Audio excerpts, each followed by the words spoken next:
Sir, ilang taon na po kayo, sir? 36 na po ako. Ano trabaho ni sir?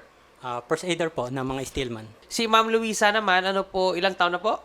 30 po. Ang trabaho niya? Namasukan po siya ng kasambahay. Ilang anak ninyo, sir? 2 po. Ilang taon na? Yung panganay ko po na lalaki is 11, then yung bunso ko po is 8. 11 and 8. Okay. So, currently, sir, wala naman, sir, pending na mga annulment case or anything, wala na. So, kasal pa rin kayo on papers. Opo. Kailan nyo siya, sir, nahuli, sir, nga may iba na siyang lalaki? Nung nagtataka na po kasi ako sa kanya, kasi tuwing kinakausap ko siya, laging saglit lang, mga seconds, minutes, hindi niya ako kinakausap na matagal. And then pag Sunday, minsan naka-open phone niya. Sabihin niya may ginagawa siya. Pero rest day po pala niya, linggo. Okay. Kailan mo, sir, nakuha, sir, yung malakas na ebidensya, sir, na talaga may iba na siyang lalaki? Nung naghalungkat na po ako na iba na po yung ano niya sa akin, pagitungo, hinalungkat ko po yung Facebook niya. Then tinignan ko kung sino yun yung lagi nag-heart. Tinignan ko po. Pero yung Facebook, hindi ko po na ano yan. Kaya ang ginawa ko, nag-search po ako sa TikTok. Doon ko po nahuli na may lalaki siya. Magkasama po sila, may mga TikTok sila na magkayapos, magkatabi sa higaan. Yung lalaki ba, sir, kilala mo? Hindi. Hindi po. Ito ba siya, sir, yung lalaki nga nagbuntis din kay Ma'am Luisa? Opo, siya po. Siya po yun? Opo. Iba Nakausap ko talaga. na po yan. Sinabihan ko na huwag sirain yung pamilya namin. Oo. Oo. Pero mayabang po yung lalaki. Kasuhan ko daw. Ano ko daw kung anong gusto ko. Yan yun siya. Siya po yan. Ano po pangalan, sir, ng lalaki ni Ma'am Luisa, yung kabit niya? Jobet Obrero po. Ano po daw yung trabaho nun, sir? Alam mo ba yung background? Dati po yan pahinante, ngayon driver na po. Okay. Alam mo din kung saan nagde-drive, mga ganyang details. Sa Calamba daw po yan, ang ano niya, at saka Santa Rosa, Sige. ang kanilang terminal. Ma'am Luisa, magandang hapon po sa inyo. Hello po. Magandang hapon. Saan ka po ba ngayon? Nasa Alamines po. Sa bahay po ba yan, ma'am, ng lalaki nyo? Hindi po, bahay po ng amo ko. Bahay ng amo mo. Okay. Andito po ngayon si Sir Jim Welgadi, yung husband nyo. Kasi kasal kayo. Opo. May gusto, kausapin ka daw po niya. Sir. Ito na yung gusto nyo ng kalaguyo mo. Na kung dala ko yung bayag ko, ito, dinala ko ang bayag ko dito. Di ba sabi nyo, gawin ko ang gusto ko, kasuhan ko kayo kung gusto ko ngayong kasuhan. Ito, binibigay ko na sa inyo. Sabi nyo, hindi kayo natatakot, di ba? Ito, binigay ko na. Hindi ko na kaya kasi ang ginagawa nyo. Masama. Kasi matagal na tayong hiwalay. Paanong hiwalay? Ikaw lang naman paano ang may gusto hiwalay? sa sarili mo niyan. Nagbibigay ka ba sa akin? Magtatrabaho ba ako kung ikaw ay nagsusuporta sa akin? Hoy, may resibo, Nagkataon lang na may linggo-linggo ako tumulong sa nagpapadala. aking tao. Ngayon, hindi mo matanggap. Ang Ma'am Luisa, gusto lang po namin ipaalala sa inyo, no? Kasal kayo ni Sir Jimwell. So, kahit Opo. pagkasal, ma'am, hindi mabilis magsabi nga, ay, hiwalay na tayo, so pwede na ako maghanap ng iba. Hindi pwede, ma'am. Tandaan mo, ma'am, kasal kayo. The moment, ma'am, nga nakipag-talik ka, ma'am, sa ibang lalaki, other than your husband, nag-commit ka na po ng 1 count of adultery.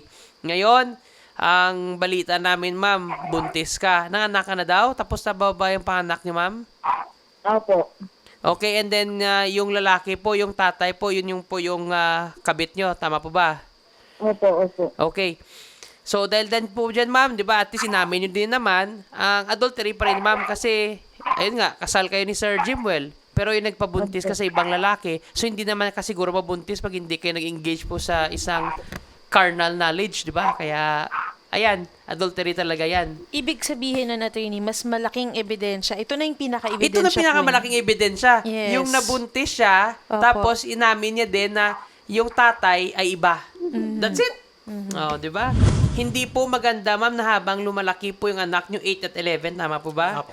Nga malaman po nila nga yung nanay nila nagpabuntis po sa ibang lalaki, may kabit po, hindi yan maganda yan, ma'am. That's actually, ma'am, a form of child abuse. So, pwede ka din po, ma'am, makasuhan ng RA 7610.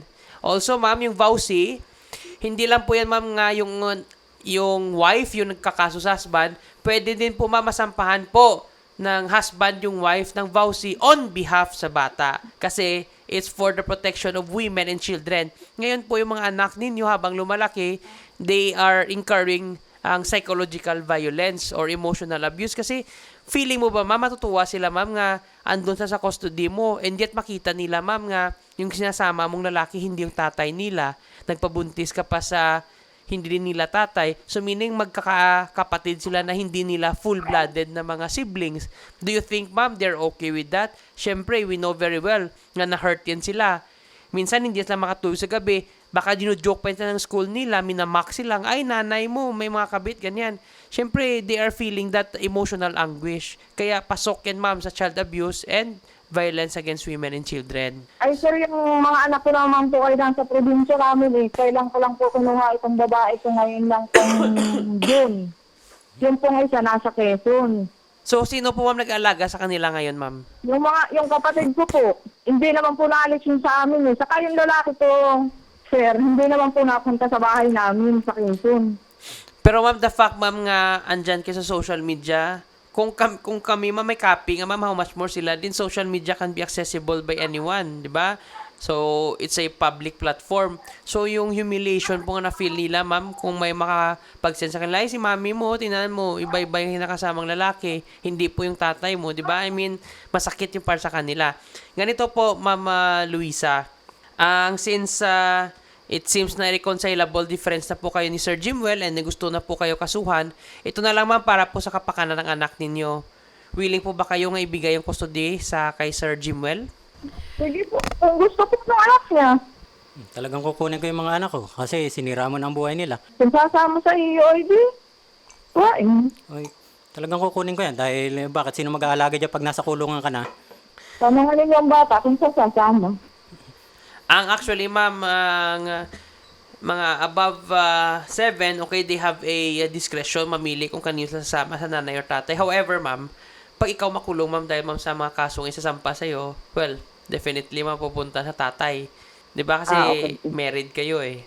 Kaya, sa mabuting usapan, ma'am, kung papayag kayo, ma'am, na ang custody po ng anak ay dito sa kay tatay, na magbigay lang po kayo suporta. Na ngayon po, ma'am, try niyo po kausapin si Sir Jimwell. Kasi yung kaso po, ma'am, na adultery, it's a private crime. So, yung pwede lang po nga magsampa sa inyo si Sir Jimwell. So, kung sakali, ma'am, magbagong isip at mapatawad niya kayo, well, lucky for you. Pero pag hindi talaga, well, pasensya po. Kaya, ma'am, Luisa, kausapin niyo po si Sir Jimwell. Hindi ko naman po inalayo yung kanyang mga anak, pero matagal na po kaming inabando niyaan. Paano mo sasabing inabando? Linggo-linggo nga ako Oh, ay, nagpapadala. bakit? Araw-araw nga halos Nagbibigay ako ka ba? natawag. Binalak mo lang ako sa social nagkasakit media. Ako, anong sabi mo sa akin? Wala na akong pakialam sa iyo. Tapos bakit na Oo, yun? hindi mo na nga kasi ako pinakikialaman. Kaya nga, alam naman ng mga kapatid mo ha. Linggo-linggo ako nagpapadala. Halos araw-araw ako ay, natawag. doon, sa mga anak mo, pero sa akin, wala kang binibigay. Bakit? Sa Ay, tagal ko nung nagtatrabaho, gusto dito nga ako nagtalibig-libig Ay, sa gusto ng paano ko ibibigay sa'yo? Sabi mo, doon ko ipadala sa mga kapatid mo. Di doon ko pinadadala ang pera. O ay, bakit natawag ba sa akin yung mga kapatid ko? Kulang yung padala mo. Aba, ay sino naman susuportan ko? Isang bata lang naman yung pinadadalan ko ng O ay, paano naman yung linggo-linggo. nag-aalaga sa mga anak mo? Hindi mo papakainin. Ay, naku, Ma'am Luisa, no, based lang po, ma'am, hindi ko siya kwento, ma'am, sobra-sobra naman, ma'am, na pati yung kapatid mo, yung mag-aalaga pa, yung husband nyo, ano yan, extended family. Dapat, ma'am, actually, yung obligasyon lang po, ma'am, ng Opo, yung family husband, no, under po sa family code, is para po sa Ay, anak. sir, binata po yung nag-aalaga sa anak niya. Hindi po makatrabaho dahil po dun sa anak niya kasi nagtatrabaho din po yun, nagtatrabaho din ako, wala naman pong nag-aabiyad. Kung hindi, yung kapatid ko lang po. Okay. Pero dapat, ma'am, dalawa po kayo ni Sir Jimwell yun, yung nagbibigay po suporta Ay, para sa inyong nagbibigay po anak. ako sa anak ko. Okay, so walang problema kung ikaw nagbibigay, si Sir Jimwell nagbibigay po para sa anak nyo, that's good. Now, regarding po sa support ninyo for each other's husband and wife, ang pag-usapan lang ninyo, ma'am. Saan niyo po ba nakilala yung lalaki niyo, ma'am? Facebook po. Sa Facebook. Tapos ano po ang nakita niyo po sa lalaki po ninyo na wala po dun sa asawa po ninyo? At pinagpalit niyo po yung asawa po ninyo? Mas ano po siya eh, mas magaling Mas magaling pong ano? Mas magaling saan? Mas mag-suporta po. Lahat naman ano niya eh. magaling pong magsuporta? Opo, nakakapagbigay naman po. Natutulungan niya po ako. Ma'am, paano niyo masabi, ma'am, nga mas mas nagsusuporta yung kabit nyo. Kung isipin mo, ma'am, yung kabit mo, ikaw lang yung ang binibigyan niya. Siyempre, kasi ginagamit ka niya. Pero ito yung husband nyo. Sinusuportahan yung anak nyo. Kahit paano binibigyan kayo. So, paano nyo masabi, Paano ma'am? naman ako, sir? Sa mga anak niya po siya nagbibigay, pero sa akin, wala po siyang suporta. Ngayon sa kabit mo, hindi binibigyan anak mo. So, paano naman anak mo? Ganon din sabihin namin. Paano naman anak mo? Dahil ang kabit mo, ikaw lang binibigyan, di ba? I mean, hindi mo ba naisip yan, ma'am? Ngayon, sa ginawa mo ng ganong thinking mo kasi, actually mo, that's a selfish thought. Inisip mo na sarili mo. Lagi mo sinasabi kasi, paano naman ako? So, that's selfish. Dahil sa selfishness mo, ma'am, makakasuha ka talaga na adultery, vowsy, at saka child abuse. So, ano po ba yung trabaho nitong bago mong kabit at ano po yung promisa na binigay sa iyo at nagpabuntis ka pa? Driver po yan, sir. Drivers with lover, kaya nagpabuntis ka? Magkano bang binibigay sa inyo, ma'am? Sa akin, Pinas po, pinakamababa po ang 15. Sa isang buwan? Sa isang Pilipinas po. Parang iba klaseng driver yan, Ma'am Noridi, magandang hapon po sa inyo. Okay. Ma'am, maghingi po kami, ma'am, ng advice po sa MSWD para po sa best interest of the child. May anak po si Yes, Sir dapat Jimwell, si Ma'am Luisa. However po, ma'am, currently, si Ma'am Luisa nagpabuntis po sa ibang lalaki. Yeah, opo. So, would you also, ma'am, agree, ma'am, sa aming suggestion, ma'am, nga yung anak, doon na lang po sa kay Sir Jimwell, no, sa tatay? Definitely po. Kasi sabi nga niyo po, pag nangyari ay makakasuhan siya, which is, ang dami na nga po niyang nalaba, ang kustodiya po, mapupunta sa tatay kasi buhay na buhay ang ama eh. Yes, po. Kung mamimili ang dalawa, dapat idaan din natin sila sa lakas sa counseling kasi siyempre hindi pa rin naman po natin alam kung ano nga yung pakiramdam nila doon sa ginagawa ng kanilang ina o alam ba talaga nila na may na gumagawa ang ina nila ng ganun kasi nga po malayo nakadistansya nasa Quezon bago nasa Alaminos po pala yung nanay. Actually sir, hindi naman po talaga sila dumaan sa amin, either both party, kahit po yung babae o lalaki. Kaya kahapon pa pumaho ako naghahanap ng kahit dun sa Bausi, baka hindi nga po talaga din nagpaalam yan sila, ma'am. Mukhang dayo po sila sa aming barangay. Okay. So, tama po yan, ma'am, yung suggestion ninyo nga kung mamimili man yung anak, idaan sa counseling. Kasi, there's really a high possibility nga hindi nila alam yung ginagawa ng nanay nila. Definitely, malayo nga po sa kanila eh. Pero siyempre, ang alam lang nila, economically, nagbibigay ng support. Hindi naman nila alam na may nangyayari biyan. Kasi, malay mo po. 8 and 11 sa bagay, marunong na rin po yun gamit ng cellphone. Kaya lang yung paraan talaga, baka hindi pa po nila na nasa-search, gano'n. Tama po. Sige po, Ma'am Noridi, if ever po, ilapit na lang po namin sa inyong tanggapan. Ito yung si Sir, pati na po yung mga anak, and then hopefully mapatawag din namin to si Ma'am Luisa para they can undergo counseling and then makapili po yung anak kung saan silang custody.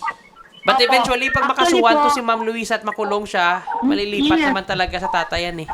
Opo, at saka decidido naman po si Sir, di ba? Na Yes po. ng okay po. For that matter, saan po baga ang commission of crime? Saan po baga nagkaroon ng dito sa amin sa Alaminos o sa Quezon? Yung lalaki, pag wala yung mga tiyuhin nila, yung mismong bahay namin, doon natutulog yung lalaki. Tapos minsan, yung asawa ko babae, siya ang napunta doon sa lugar ng lalaki. Yung bahay ninyo, Sir, sa Laguna? Hindi po, sa Quezon. Quezon din po. Sa Quezon. Ginyang Quezon, Yeah. San Luis. Okay. Binyangan, Quezon. Yung pinagawa ko pong bahay. Okay, sige.